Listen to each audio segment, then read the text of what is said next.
It's truly overwhelming.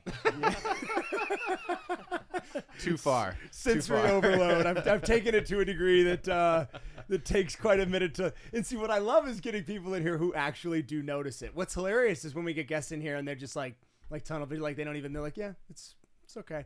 I'm like, man, I love hearing it from people who see it and they're like, I can't even believe you fit everything in one room.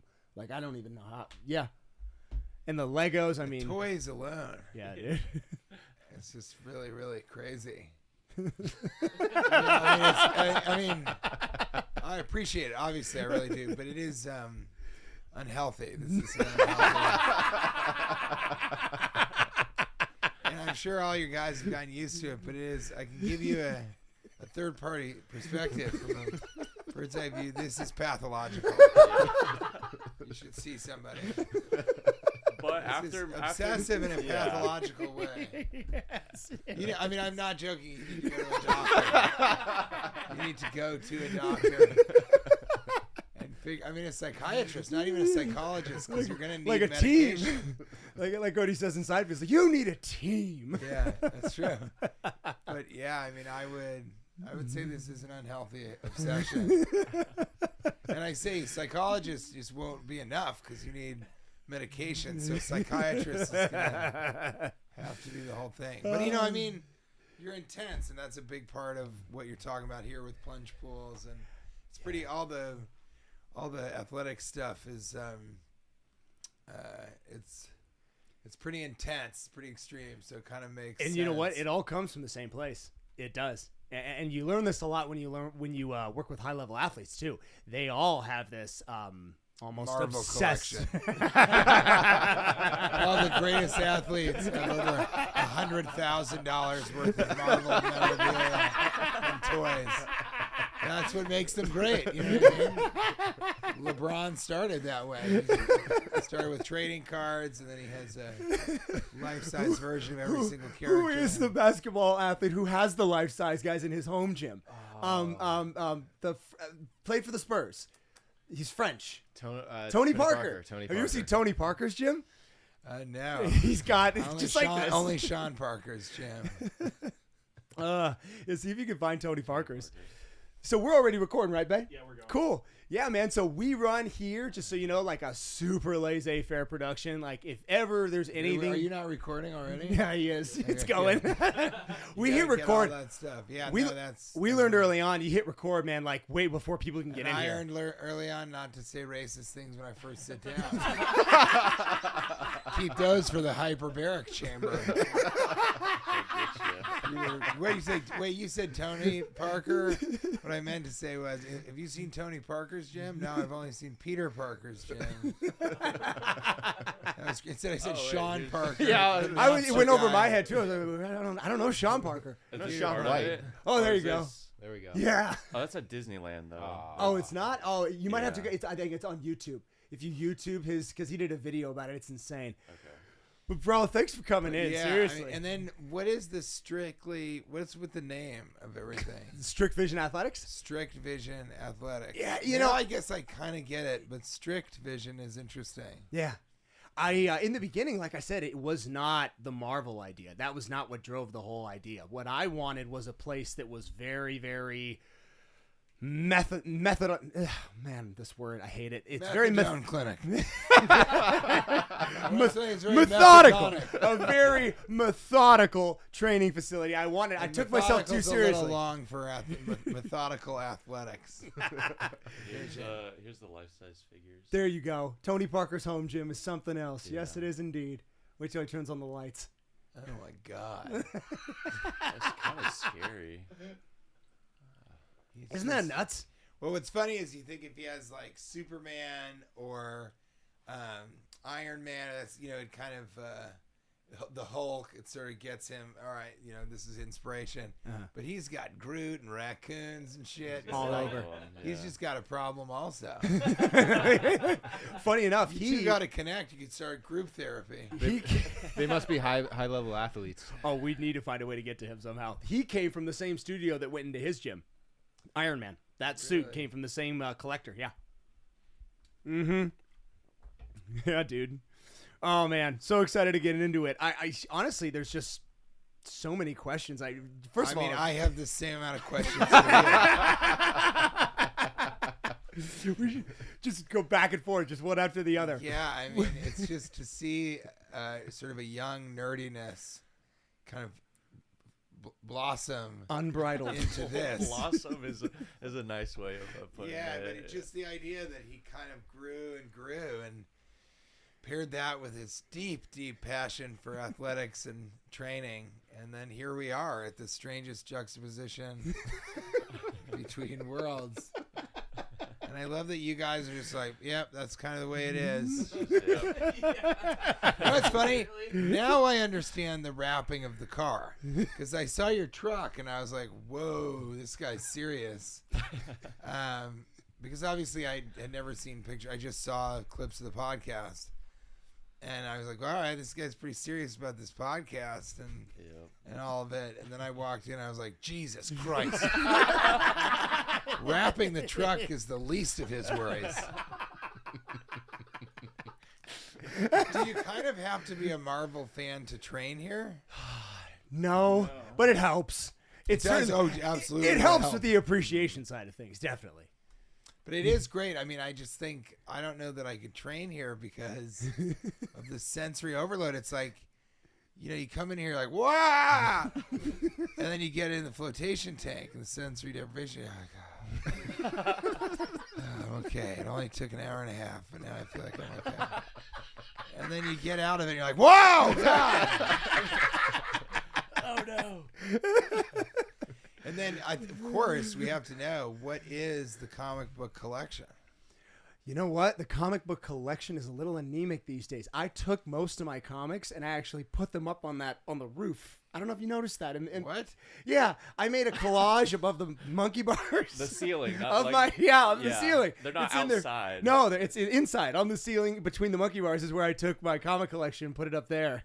What room is that in? In the gym, in the garage. Garage gym. Between the monkey bars. Even saying this out loud, what this you is meant- ludicrous. As Yeah, I it love possibly- this. Dude, who said roof? Did you say roof? Yeah. It's a ceiling. It's a ceiling. On the ceiling. Because roof, I thought you got on the fucking house, put all of your comic book pages up there, and then lacquered it so that it's just like You can see it from it's Google waterproof. Earth. Yeah, right, exactly. Oh my God, Chris, what the fuck is going I on? don't know. That'd be the strangest way to read comics, is zooming in on Google Earth Google on Earth. Brandon's house. If That's you so go great. on When Google it's Earth and look raining. at our house, you can see it. With- Can you really? Oh yeah, with all the shades, my you can God. see it over the neighborhood. So you, how did the two of you happen to fall into this strange abyss, Marvel abyss? Jake, My wife is his cousin, so I've been working out here since it was just a gym. We opened the doors and did our thing with no Marvel comic book stuff. So so it's probably What a 8-9 turn years of ago. events. Probably. And then what about you? It's probably like 6 months ago. Bay was friends with Brandon, brought me in to work out, and I kind of the initial shock of walking in here and being like, what the fuck? It wears off after 4 or 5 times, you get used to it, but then New stuff comes. Yeah, new stuff comes constantly. But Really? he basically was like, he's like, hey, can you figure out how to help run the podcast? And I was like, I'm sure. Yeah. Yeah, That was it. positive. Yeah. New stuff comes in. Yeah, man. So when new stuff comes in, do you get rid of stuff or sell stuff? So you're Very just rarely. This is really a hoarder who started a gym. Yes. It's organized chaos in the most minute of all possible ways. Will you ever have enough? Will you ever be like, I think I got there? Well, I'm learning that space is in fact finite, but as far as for me, Not in the world of Thanos. yeah, make it There all. is no end to space. He'll snap his fingers and Make somehow- more. Really? Yeah. I'm But, really trying to. I mean, I'm not like a big Marvel guy, surprisingly. I Really? know the Deadpool comics, and I have, like I said, Gambit, X-Men. Growing up, I knew a lot about X-Men. Juggernaut, I really loved. Oh yeah, me too. But oh yeah, Yeah. Oh yeah. Especially when he showed up in DP2. I was blown away. Yeah, Didn't he's think it was great. coming. It was great. And him in the comics was awesome, too. Yeah, he's great. I love the beginning to run. It's really great. Yeah. But outside of that, I couldn't even. I said Sean Parker instead of Peter Parker. So You're still on that. Oh yeah, I mean, I can't believe it. Wait, was Sean Parker Napster? Is that Yeah. the Napster dude. Okay. That's what it was. I knew the name from And somewhere. he lives like one block over from us, so that was the first thing that came to mind. But yeah, and I also don't see him. Like, I don't think I've seen any of the Spider-Man movies. I really wanted to watch Doctor Strange. I thought that would be really interesting. The first one or the second one? I think I watched the first one, some of the first one, but I'm just not. And I've seen the Avengers because we're friends with the Russo brothers, and I was like gearing up to do a project with them, so I watched all those. But outside of that, yeah, I think I'm more on the opposite end of the spectrum from you, but you are definitely on the spectrum. Different spectrum. Yeah. So I'm not talking about the color spectrum. so when they You cast you, need a psychologist. I've decided now that you need both a psychiatrist and a psychologist. This is actually an intervention for you. Yeah, they brought me over in 10 here. years. Like, if anybody can do it, it's a guy from a Marvel movie. Yes. Yes. It's too much. It's the only way to get It's to too him. much. I mean, you go not married, maybe someday. I'm like, it's going to be a very specific woman. You have to wear a cape. That's a whole Yeah, other she's rabbit got to hole. wear she's gotta wear a cape. yeah, she does. Absolutely. Well, and of course, I'm wondering, you must role play in the bedroom and just say, it's me, Wolverine. Yeah. Yeah, no, You're about to get nobody's going to sliced want to and touch any diced. of those replicas that are on that wall. I That's see, just they have for- a lot of cum on them. That's what he was saying. What he meant was that he's cum on those things. He's ejaculated on them and he doesn't wipe it off. So that's why you don't want to touch any of those things, because there's human ejaculate on it. Male human ejaculate. Although I bet he comes like fucking Superman. Or he's just got that Spidey web comes out. It's gotta How about be- that. It's Real thin webbing. stream. Like, No, just a web. it's okay. Got it. it's biodegradable. It goes away over time. I don't know that that's true, but I do know that I wasn't going to touch any of those things anyway. No part of me has been like, well, I'd like to touch it. It's got to be said, though. You're right. I mean, it's got to be somebody very unique to come into. She has to be so crazy about Marvel that she can allow this to surround her all the time. Not 24 hours a day, but like 8 hours a day. She has to live separately from you. I mean, that's really, I think the only way it's going to work out is she's going to have to live separately from you. Or you have to get a place, buy a neighbor's with her, house, and we cut a hole in the fence, and then you'll be able to walk through. and we just do that. I don't know, and I'm serious about this. I don't know that you can live in a space that doesn't have Marvel objects in it. I just think he'd start sneaking them in. Yeah. Put him behind the mirror, his mirror case, and she's out of town. She's also gonna have. She's gonna have to cold plunge at least 4 times a week. Climb a mountain at least once. At a least week. once. Hot yoga once a Hot week. yoga. Hot once a yoga, week. yeah. Work out 7 days. Ideally, a week. I'll meet her at one of these 4 locations. Do you climb a mountain once a week? Yeah. Yes. What mountain? do you Camelback, climb? right by where you're at. No, of course I went on. I went on the Camel 107.9. The Camel.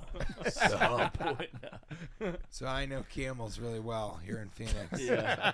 Yeah, I wanted to go hiking. I just have so much work to do. Maybe I could do it on there. But Camelback's the spot. How long does it take? It's not terribly long. It's just really steep. So it's 2 hours, maybe? Yeah. An hour. An up. hour to Can't 2 do hours. that, no. That's a bummer. Well, one day that's got to be the deal. Get up early and go for it. You go, Bay, you go Camelback? Yeah. Yeah, it's just it's honestly so centrally located. It's so convenient. It's the easiest one to get to. It's right there in Scottsdale, and you really don't have to do it for 2 hours. You can just go to a marker and come back. So a lot of times, if I'm crunched, that's what I do. I won't even do the whole thing. So you can kind of go up there and do. Mm-hmm.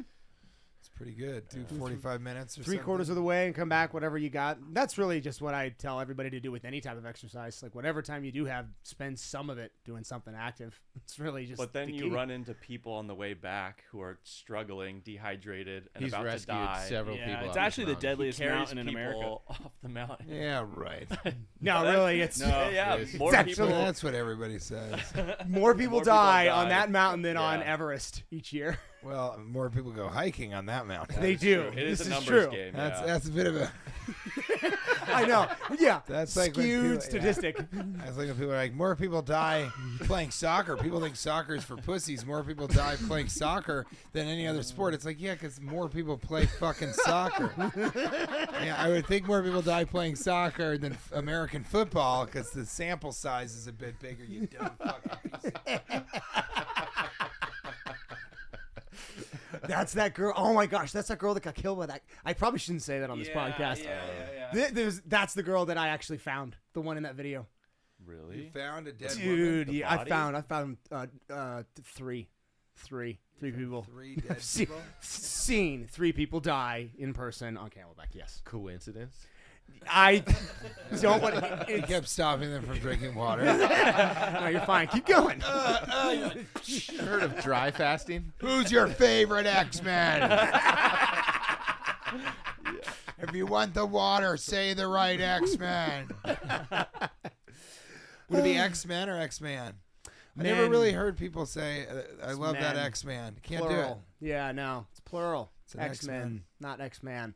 do it. What's your favorite X-Men? Wolverine. Everybody. Yeah, it's you've gotta got go. that look. I'll take it. What was the one that Jennifer Lawrence was when she was Mystique. Mystique, yeah. That was a good one. That was a good. I was like 13 when that came out. That seems about right. That kickstarted my puberty, I think. Wow. X-Men Confessionals. I didn't know any of this about you. It's been great. a lot of talking about jacking off in a strictly. I think athletic- TJ's is getting creeped out more and more as it goes on. What about you? What's your favorite X-Men? I'm going with Chris. Mystique? Yeah. Chris is your favorite X-Men? Chris, I didn't know. I He don't gets know in the what my water, he's like power is. Aquaman. I know. Look Pretty at darn him. close. Look at him. Yeah. I don't know. Yeah. What? Yeah, I probably would be. What superhero do you think you would be? What power do you think you would have? Would I be? Would oh, you be? gosh. I mean, I'm choosing It's a one? layup for you. Yes. Or Ah, make up your own power. Thor. I'd want to be Thor? Thor. Yeah. That'd be pretty cool. Oh, yeah. Absolutely. I think Thor. It's Jake, an easy Jake one. might have Thor on lock though. Thor. with the Well, he's look. got the looks almost like Yeah. Thor with the beard. Yeah. You'd say Thor? It's Thor, yeah. I'd love Logan's power, but I wouldn't want to be Logan. Being him would just suck. Tell me about it. I mean, not really. I don't want to hear about it, but just Yeah, no, he will tell you about But it. I- Go I on know. and on. Oh, I can imagine. So- and who would you be? Mystique? Yes. Okay, there it Yep. is. I would. I'd The let object the of his desire and his identity. let the homies hit. And then what about you? I have no idea. What? The fuck? How did you get in here? Get the fuck out of here. You realize you actually could be Mystique. She's the only actual transgender X-Men. What? She can be anything. She can be male. She could be How do- female. She could wait. do anything. She can just change. Wait a second. Anybody ever She's put that together? No, transgender? they haven't. These are the things I think On the about. podcast. Yeah. The first Heard it here transgender. first. So is she an EX man? She's a X-Men? bit. That's good. That's good. Good one, Jake. Dude, so you were cast, and did they even ask you if you were a fan of the comics, like when they did it? I mean, in DP? No, they don't give a shit. They don't give a shit at all, do they? No, I mean, why would you need, if you're just acting, then you wouldn't need, if I was a writer, then yeah, of course they brought me on to write or do, you know what I mean? I could see that, but I don't think it really mattered. I wasn't going to do the movie because I'd already done Transformers 4 Age of Extinction. And so then they came to me and asked me to audition even. I was like, why would I do that? I already did Transformers as a joke. You know? So why would I do a Marvel movie as a joke? I already have the stand-up credit from Transformers. And because that's why I did like the Emoji Movie and Yogi Bear 3D, just because I thought it would be funny when they introduced me in stand-up to be like, you know him from Yogi Bear 3D. So I try and do something like that every every 5 years or something. And so I said, I don't really need to do it. And they said, well, it's an R-rated superhero film, so it'll be the first one that's R-rated. And I was like, okay, yeah, I would Starting do to get- that. Yeah, because it's interesting and it's different, and it was really, it was, and Ryan Reynolds, I kind of didn't know anything.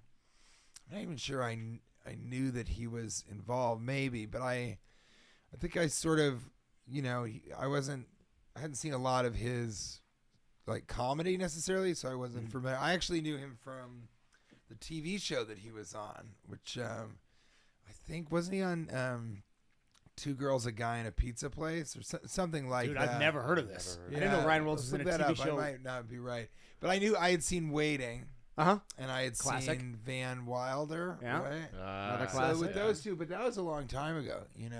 I knew him from Just Friends. That's the first movie I ever Is saw. that him him? in. That's him, right? Yeah. Yeah. Oh, yeah. yeah. So Wow. I had seen a couple of those episodes. So I really wasn't familiar with him but I knew that he had done Green Lantern, so which obviously was not a success. But I knew that he was in the Marvel universe, and so then I sort of said, then I was like, all right, well, let's see what it's all about. And I liked the director immediately when I went in there, Tim Miller. I just liked his vibe when I read for it, and I thought it was really, really cool.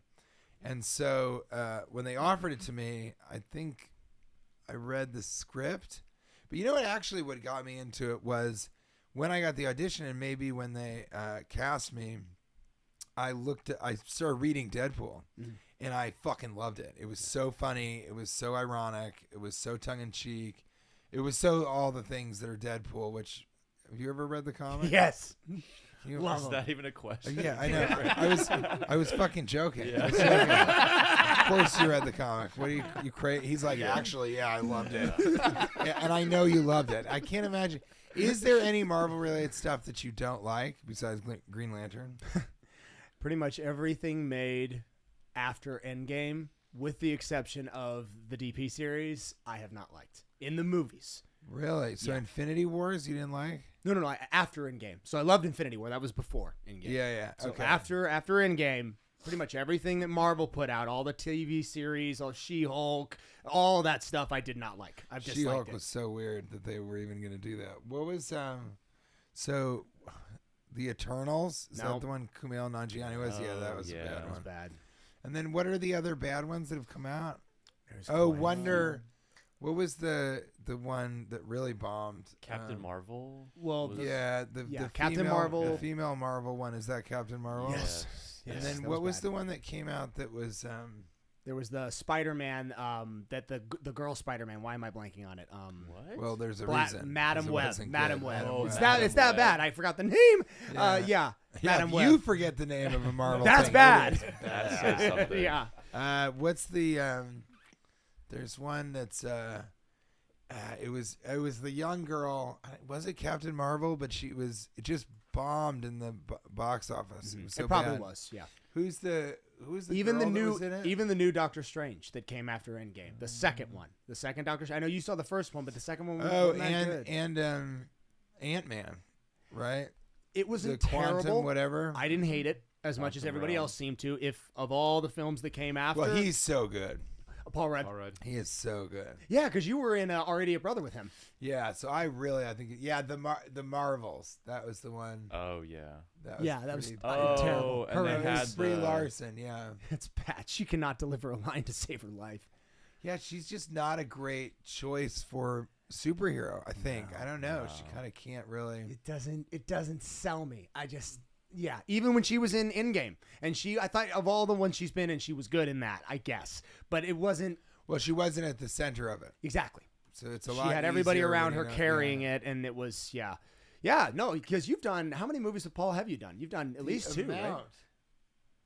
The amount of collectibles is. I really say this. It's untenable. It is not tenable. That's a good word. Untenable. It is untenable. No, I just did Already Brother with Paul, and then I've done. There's somebody else in that. Oh yeah, Catherine Hahn. Yeah. Catherine Hahn, and I did a movie called love The her. Goods, Live Hard, Die Hard with Jeremy Piven. Jeremy Piven, yeah. And that was an interesting. That was an interesting movie. And it wasn't that I disliked it. I actually kind of did like it. But it was definitely a different type of comedy, which I think is kind of your bread and butter. You do very unique comedies. Well, thank you very much. I thought that, I thought it was, it was sort of bizarre. It kind of, I don't know that Jeremy Piven is really a movie star. I don't, I'm not talking shit on him, but like, I think he's better in television. He knocked it out of the park in Entourage. Oh my so gosh, absolutely. Yeah. It was such a perfect thing for him. I think that's my favorite television role, like cast for a person, is Ari Gold for Jeremy Piven. I would put that up. It might be my favorite number I one. would put Seriously, that up I don't know. Ehrlich Bachman's up there. Ehrlich Bachman's up there, buddy. Yes. Seriously. Welcome to Hollywood. Wow. Welcome to Hollywood. I love when a strong guy shakes hands like this, right? Hello. No. Just gives you his fingertips. It's very masculine. Power move. That was a good one. What drew you to that character? In keeping with the uniqueness of the comedy selection, Ehrlich was. It was Mike Judge. So I wasn't really interested in doing any more television because I was on a show called The Goodwin Games, which is a really cool show. It was on Fox. I liked my character. If I was on it for 5 years, I would have been down with that. I mean, it would have actually been bad for me because I would have gotten known as Jimmy from the Goodwin Games. Mm-hmm. But I was psyched. I liked the people that were on it. They were like funny, but I was really the comic relief. So I was sort of the funniest, and that was by design from the showrunners and the writers.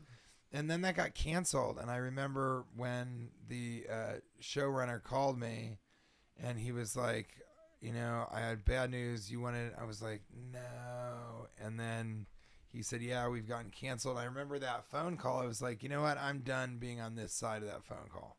I'm not going to do that anymore.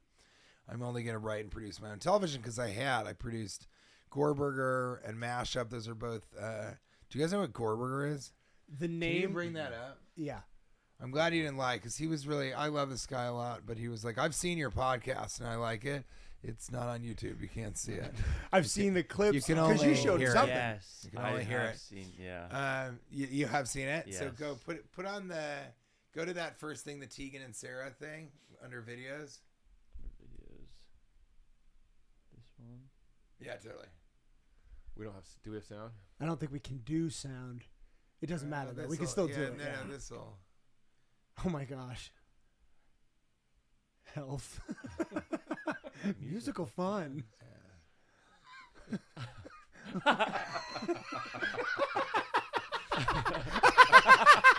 Oh my god. Oh my god. This looks like a. No, I have not seen this. Is that one of the guys from the Wild Things? Not exactly. Kicks him off. And so he's a giant blue space alien that comes and takes over a Japanese morning show to interview like pop culture icons and musicians and stuff. So this is Tegan and Sarah, which they're a great. So they're twins and they're a great band. And You so wrote then he this? Yeah, I mean, yes. But Are it's you like me and then Gorberger? yes, I am Gorberg. So I'm his voice, and it's a giant puppet, and it's pretty great. So yeah, so that's I had produced that show, and I'm not in the suit. Like it's all animatronic. That was- yeah, I But was there gonna is ask. a guy in the suit, and he's like this famous Poor guy. physical actor. No, but this is what he does. I think he's been in one of the Lord of the Rings or something. So he's, this is what he does. He sort of gets in these suits and he does. And so it's really cool. But he's so, I mean, it's amazing. There's a guy in there who's like, and he has to match. It's all improvised, obviously. So he has to match what how I'm talking and what I'm saying. And so it's just it's really cool. We'll get it back. We're going to do a spin-off series. It's a podcast that you will be able to see. And that it's going to be Tregor, and then he's like this little almost meatball kind of thing, and he pukes when he gets excited. And he's like and he has like a large, almost like Urkel bot, or what was the I don't know, from Teenage Mutant Ninja Turtles. Here, bring up. Are you the guy that brings stuff up? Yeah. Bring up Krang from Teenage Mutant Ninja Turtles. How do you spell Krang? Krang. They gotta do a Teenage Mutant Ninja Turtles with yeah. So if you click on one of those, Yeah. so I might be the sort of large guy. robot, and then Krang is a brain that's in there. But Will this be animated? no, this will be the podcast will be very real. So it'll be a puppet again. Very cool. Yeah, it's awesome. So, What do you see as the difference between like live action versus animation? Because you've done a fair amount of both. yeah, definitely. I mean, they're two completely different things. From an acting standpoint, I like voiceover because you can do it like I improvise most all the stuff that I do, and so I can do like 10 lines, 20 lines, whereas you only have a certain number of takes if it's live action. Right. So I think it's nice that you get so much more room to play and write and create and everything. But I like both. I think they're both really, really interesting. Mm-hmm. My podcast is Cashing In with TJ Miller. Yeah, with Cash Levy. Got to get into it. There you go. Yeah. We're putting together Traegor, and then I did the first R-rated stop motion film called Hell and Back, and that was really interesting with a great cast. Back. Yeah, and so I that's think, one of my I saw this on lesser known. IMDb. I'd never I seen forget to mention that because, it was me and Danny McBride and Bob Odenkirk. Whoa, hold on a minute. Nick You did it with- Swartz, Swartzen's in Wow. it. Susan Sarandon is crazy. Oh, that's a That's heck really of a cool. cast. 2015. Yeah, it's really cool. Oh, I gotta see this. Mila Kunis. What? Yeah, it was great. And it's just a very specific thing because, they were doing, it's And what it's style crazy. did you say this was? It's not It's animation. stop motion. Stop motion. So No it's like way. Nightmare Before Christmas. So it took a really, really long time. Oh, I see. Wow. And it was, you guys are so cute. Like clay puppet. Yeah, like Marv. That's You guys, actually- you know what? You guys you're always marveling at things. Wow. Whoa. should see us when psychedelics get involved. I like that. You guys ever done a podcast where you're on psilocybin? Never. I feel like psilocybin in this environment. It is might way be a on bit right now. much. too much. It's You'll never come already- Yeah.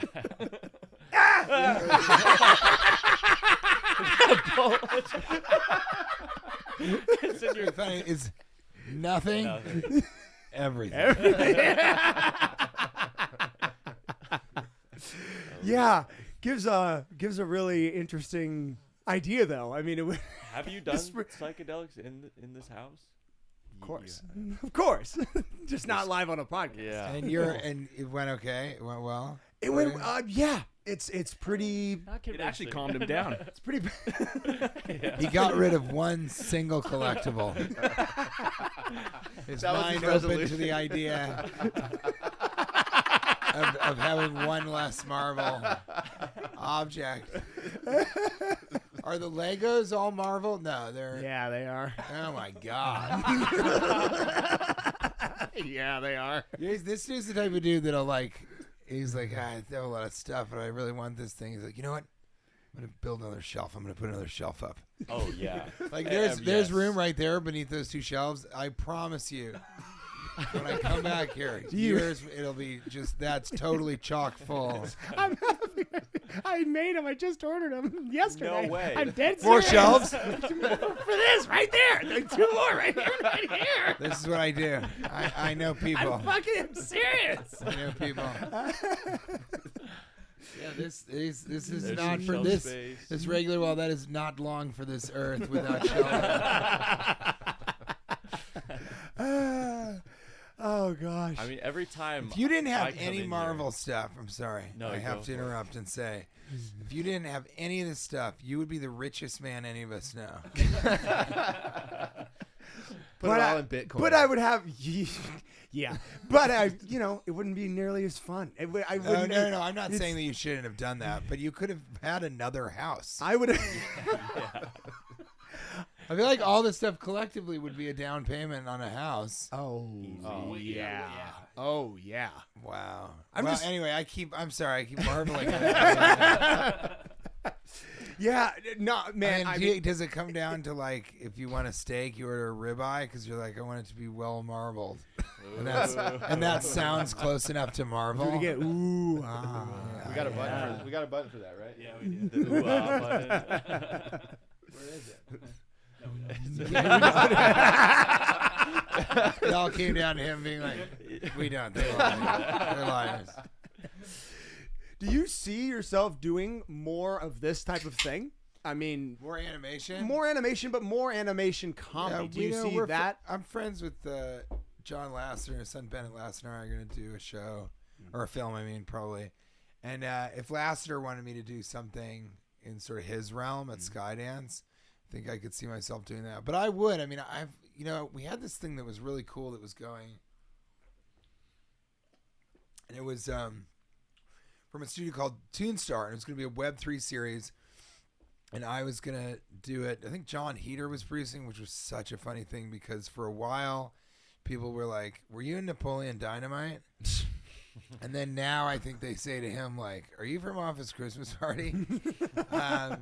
But it was a really great idea. It was going to be about Sam Bankman-Fried, SBF, and it was going to air during the trial. And the animation turns around so quickly, kind of like South Park.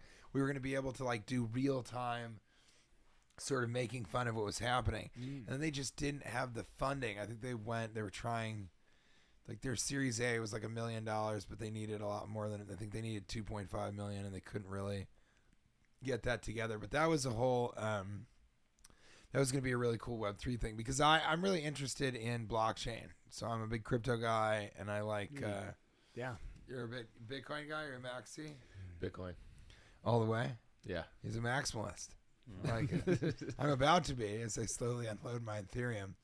But yeah, I mean, I just am interested in that space, and so I'd like to do. I was the first comedian to make an NFT. I made 2 NFTs. No kidding. And then I did. I was about to be the first comedian to do a show in the Metaverse, but then that was like just before the crash. And then it crashed, and everything went away, and nobody wanted to buy the tokens from the guy. And all that. So I'm trying to get that conversation going again. Hopefully, I mean, as this bull run is happening, it's just insane, and so I think next year there's going to be a lot of room for doing stuff in that space. But I think real time doing a show in New York City and you're an avatar, and then everybody in the audience also, they are their avatars, and you can leave to go upstairs and go to the bar and like hang out and meet people at the bar and, you know, show them shit or whatever, and then go back down and see another show. It's like that would be some real metaverse shit where it's not just watching the show, it's also being able to kind of go around, because we're going to map the entire comedy club. So you actually will be able to sit down at a table with somebody. Whoa. You'll be able to go and have a drink with people at the actual, like, it's in the metaverse, but it's the same. But it's the it is layout the bar. of Yeah, the- exactly. Go outside and have a cigarette, and there's a parking garage next there, and smoke weed, and there's like a patio and everything. So all of that will be mapped. It'll all be a place that you can go and sort of be in. And then, you know, we'll do showcase shows. So I'll be, I'll do headlining shows there, but we'll also have stuff where like Mark Normand and Ari Shaffir and Jordan Jensen are just my favorite comics kind of do spots. And so there'll be, 5 comics on the show.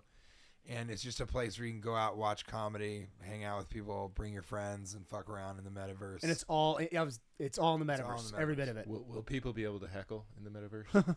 Yeah, but they'll also be able to get shut the fuck down. So I'm not too worried about that. And it's really funny. I mean, the idea would start with really just the show, but then they're in there, but then we would put cameras on, because now the tech is that they can you don't have to put the ping pong balls on or anything. It maps your face and you can do it. You just immediately become the avatar. It's amazing. Wow. So if we have cameras going that way with that tech, then all of the people can be avatars. And as the technology gets better, you can choose who you are, and you can go. So all that stuff is kind of happening. It's almost like it would be Roblox, but for a comedy club. And did you always have a desire to do something like this? I mean, this is obviously a new technology, frontier. I'm kind of always interested in the next thing. We're friends with the Winklevoss twins, and I sort of like them because they are futurists. So I'm kind of a futurist in that way. I always like to, get on to the next thing and learn about what would be the next way to do this and that. And blockchain specifically is just so fascinating to me. I really went down the rabbit hole and then got excited about everything else. Is this one of the reasons you were drawn to Silicon Valley? Because it's kind of a techie. No, but frontier. it was one of the reasons that it was sort of a move this. It was sort of for me it really was more about Mike Judge. Actually, we got off of that because I wanted to produce television instead of be in it. When they came to me and they're like, they want you to audition for this thing HBO does, and I was like, okay. He, it was Mike Judge, and he wanted to see me because he had an idea for me to play Ehrlich, sort of. And also the main character, Thomas Middleditch, is so that, Richard. Mm-hmm. But it was clear that I would be better as Ehrlich, and Mike Judge was like, well, I always imagine him as like kind of a, like Penn from Penn and Teller, like kind of a fat, sort of, or just heavy set, like with a ponytail and tiny glasses. And that was just what he imagined in his cartoon brain. Because he sort of thinks in terms of animation all the time because of Beavis and Butthead and King of the Hill and everything. Sure. And yeah, so I was like, well, I can gain the weight and do the long hair. All that's not a problem. And I just, Mike Judge is such a fucking genius. So, and I'd done Extract with him. So that was the main reason he put me in a movie. It's like, all right, I'll check it out. And then I got the part. They put together the cast. And everybody none of us thought that it would work. We were like, why would anyone care about Silicon Valley enough to watch a show? There was this show on Hulu called Betas, which came out and failed. And we just were like, I don't think this is going to work. And while we were doing it, they were trying to put together Search Party, another movie that I did. And Thomas Middleditch is in that He's in movie that, also. yeah. And we started in Chicago together, and we had a 2-man improv group for a very long time. And he's hilarious. He's one of the best, certainly one of the best physical comedians I've ever come across. But he's just one of the funniest people alive. He is so funny. He's so fucking funny. And he sort of, it kind of worked that it was him and me. And it sort of mirrored real life a little bit. Not really, but there's always kind of components of it. And we just didn't think it was going to work then. And he said to me once, we were filming the pilot, I think, and he was like, can you imagine? Or maybe we were filming Search Party.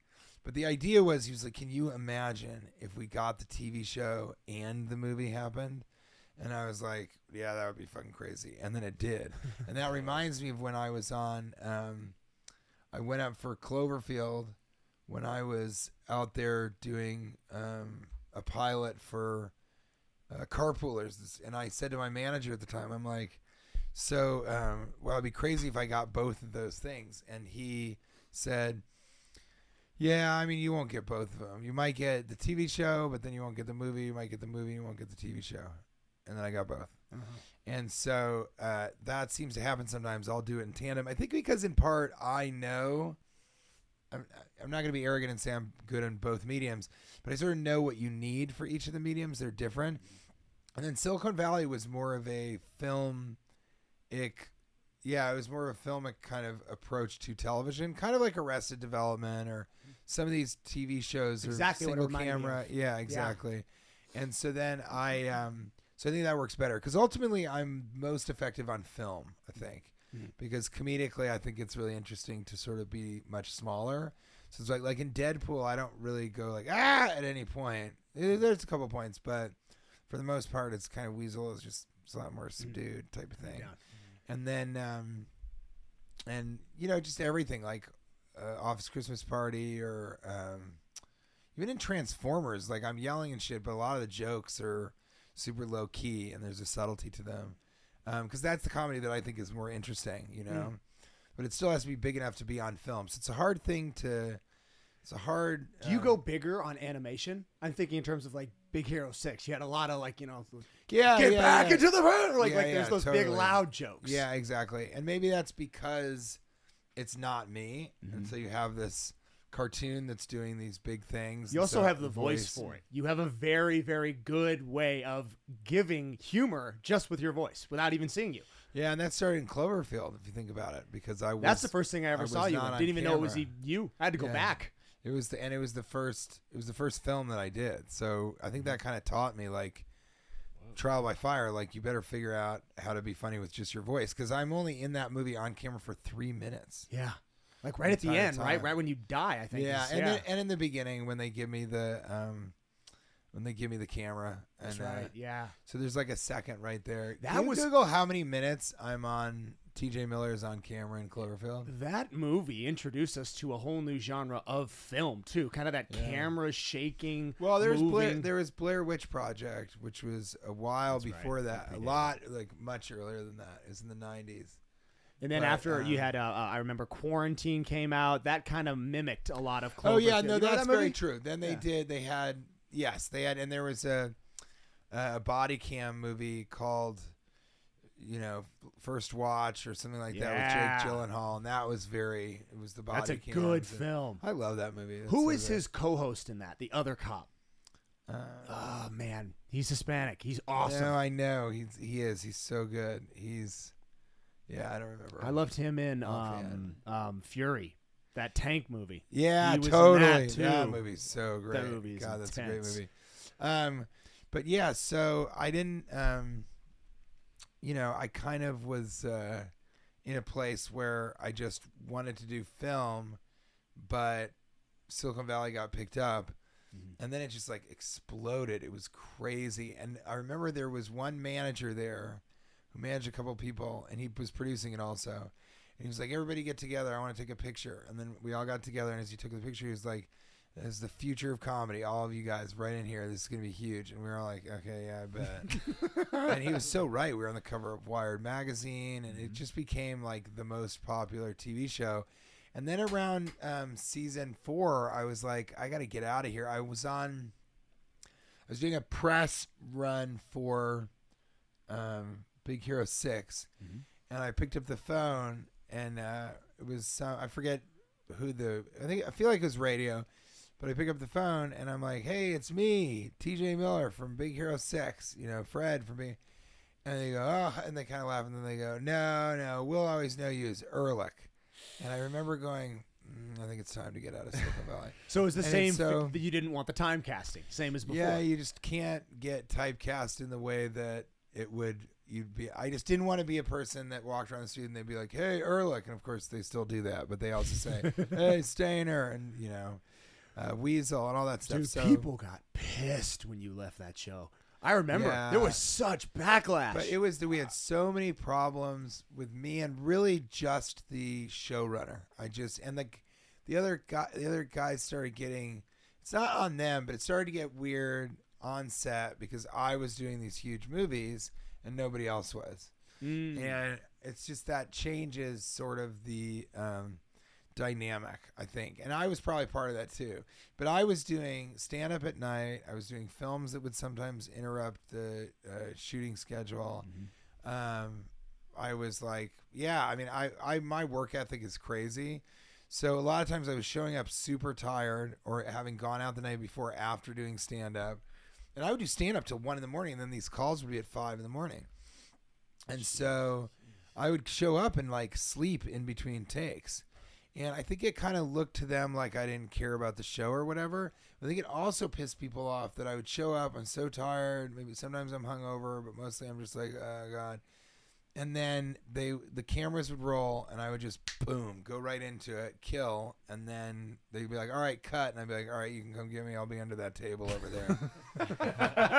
And so I think people were like, oh, he just parties all night, and he comes in and he doesn't give a shit about it. And I think some people were frustrated and didn't like that they had to put in so much preparation, but I could just wing it. Like there's an article where some people were like, and he'll come to the table reads and he won't even have read the script. And it's like, yeah, that was on purpose. I do better with a cold read. And also you're surrounded by executives. And so the best thing I can do is see something for the first time and laugh naturally. And be surprised. That makes the executives be like, shit, that's really funny. And I wouldn't just laugh at my stuff. Well, I couldn't really. But it's, other people saying stuff, I would fucking be cracking up because the show is so funny. And so I just think in some ways people didn't know two things. They didn't understand really how I work and like what my process is.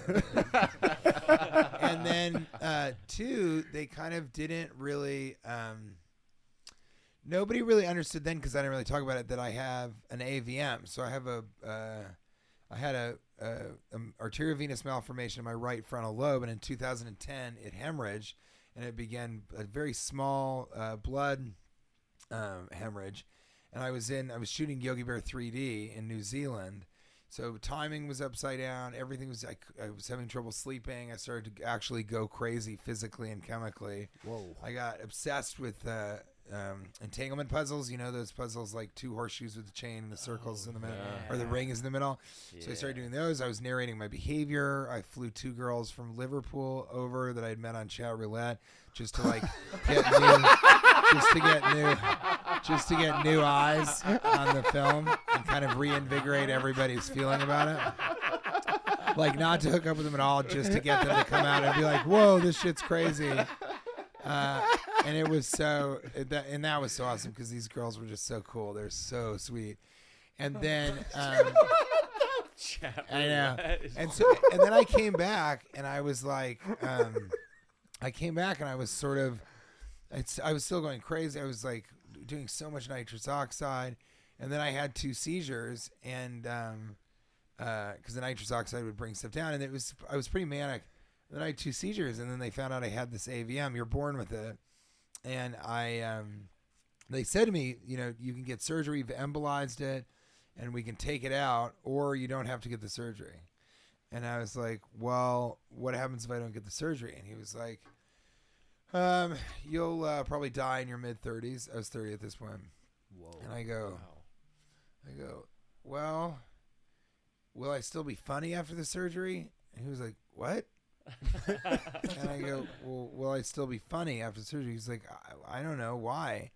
I said, well, it's kind of what I do. I'm a comedian, and it's sort of my purpose. It's kind of the meaning of my life, is to make people laugh and do this. So if I'm not going to be funny, then, I'm not sure I want to get the surgery. And he was like, I mean, I guess you'll still be funny. You're not using that part of your brain right now, so I don't know necessarily that it would change things. I said, okay. And he goes, but the surgery itself has a 10% fatality rate. Whoa. And I was like, oh, so 1 out of 10 people die? He's like, yes. And he kind of hardlined that. He was like, that's not around 10%. It's like, when we perform surgery on 10 people, 1 of them dies. Wow. It's kind of the vibe. And it's kind of a really shitty statistic. Yeah. And so I go, well, I'm a gambling man. Let's roll the dice. And so as I went into surgery, I was kind of like, this has been a really great life. Like, if I need to check out now, then that's okay.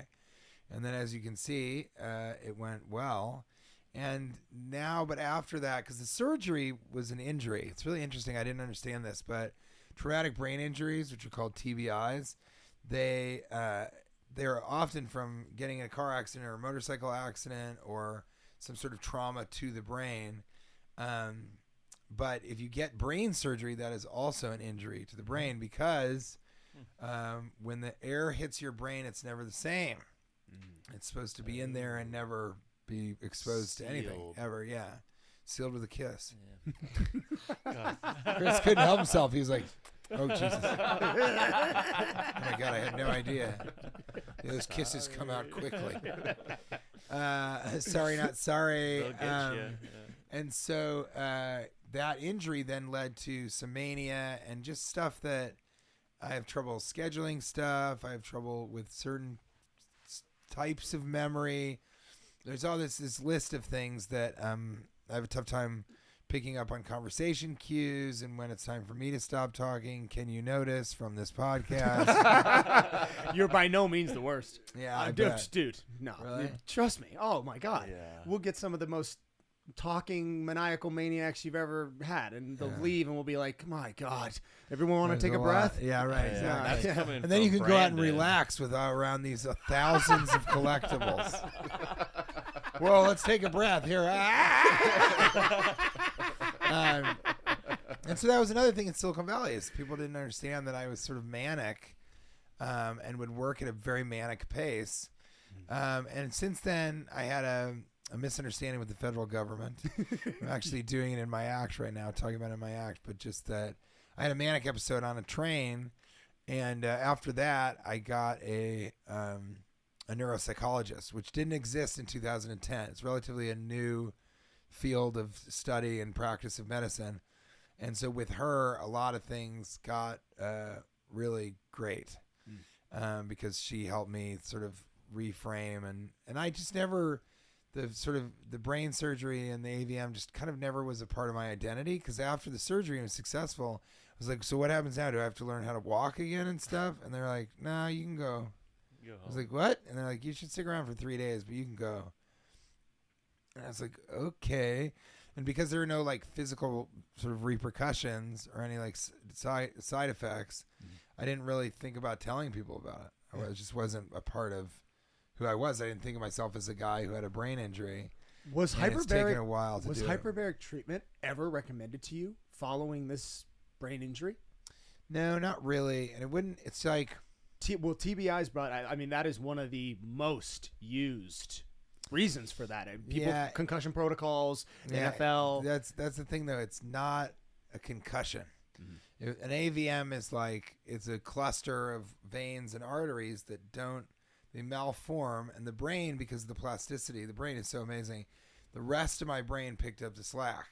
So it was like, okay, right frontal lobe stuff doesn't necessarily work. So the rest of the brain is going to try and make, because this right frontal lobe is like personality and all that kind of stuff, and scheduling and just all like putting things together, remembering things.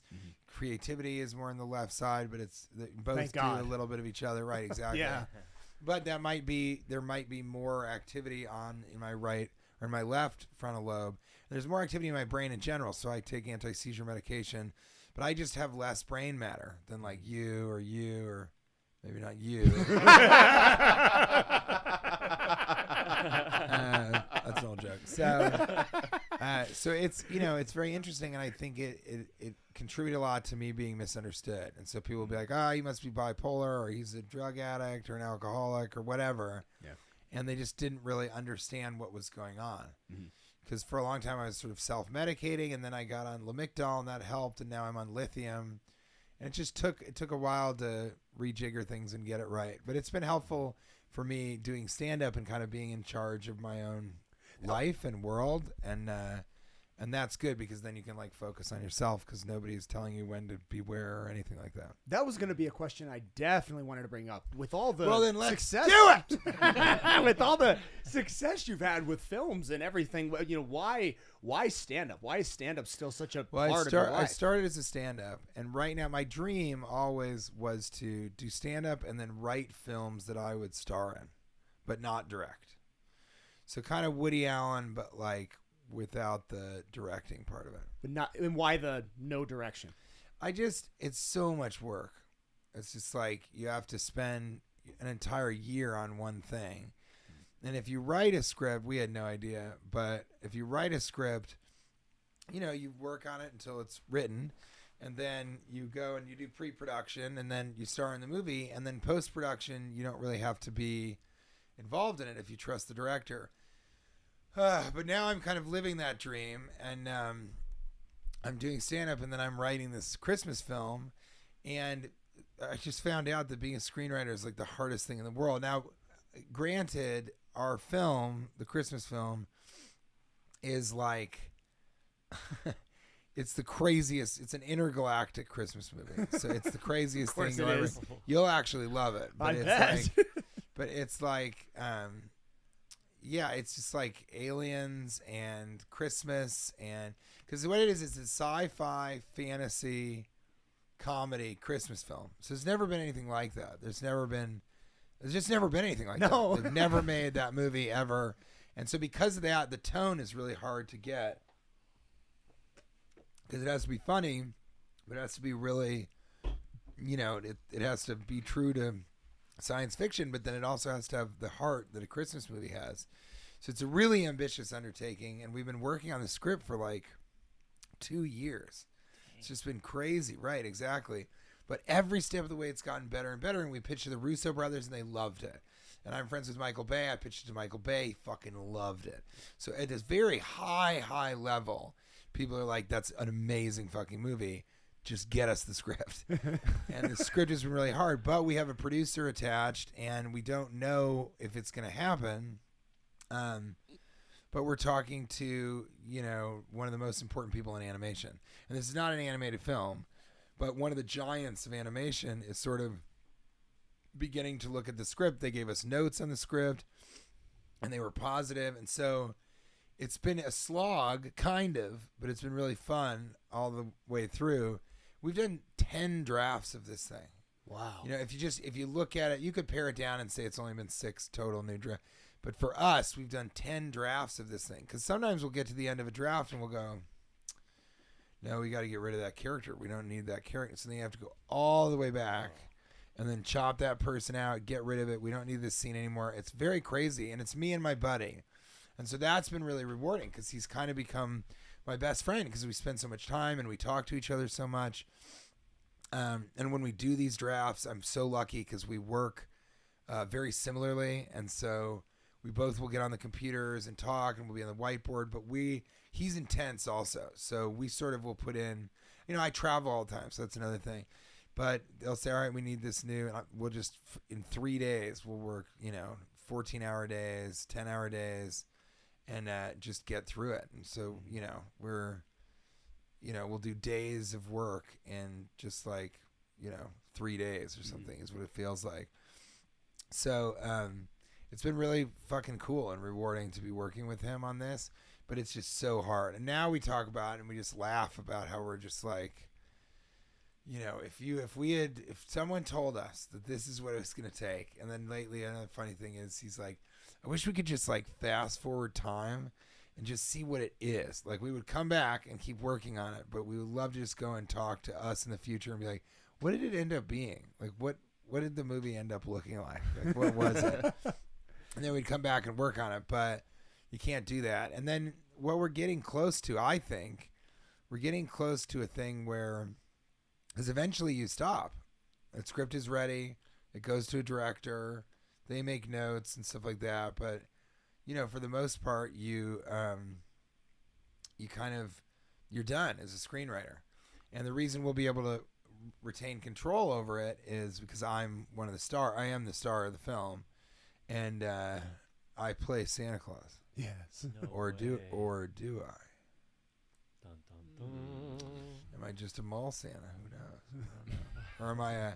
Or am I a Dungeons and Dragons Santa? Woke. Okay.